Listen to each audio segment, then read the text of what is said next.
बिस्मिल्लाहिर्रहमानिर्रहीम। मेरे पाकिस्तानियों, पिछले 10 साल में पाकिस्तान का कर्जा 6,000 अरब से 30,000 अरब रुपए पे पहुंचा।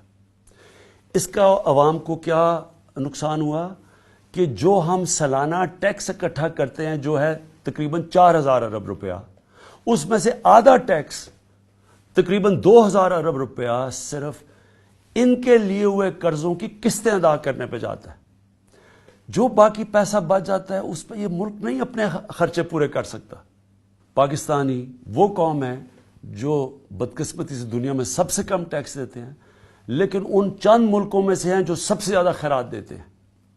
और ये वो कौम है जिसमें सलाहियत है, और अगर जज्बा आ गया तो कम से कम हम 10,000 अरब रुपया इकट्ठा कर सकते हैं हर साल। इसलिए मैं आप सबसे आज अपील कर रहा हूं कि हम ये जो असासा डिक्लेयर करने की स्कीम लेके आए हैं, इसमें आप सब शिरकत करें, क्योंकि अगर हम टैक्स नहीं देंगे हम अपने मुल्क को ऊपर नहीं उठा सकते।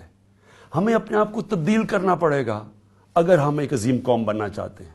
अल्लाह कुरान में कहता है, मैं कभी किसी कौम की हालत नहीं बदलता जब तक वो कौम खुद अपनी हालत बदलने की कोशिश ना करे। 30 जून तक आपके पास वक्त है कि अपने असासे, अपने बेनामी असासे, बेनामी बैंक अकाउंट्स, बाहर पैसा पड़ा हुआ है, इनको डिक्लेयर करें। 30 जून के पास आपको ये मौका नहीं मिलेगा। और ये याद रखें, ये आज जो हमारी गवर्नमेंट है, इसके पास वो इंफॉर्मेशन है कभी पहले किसी गवर्नमेंट के पास नहीं थी।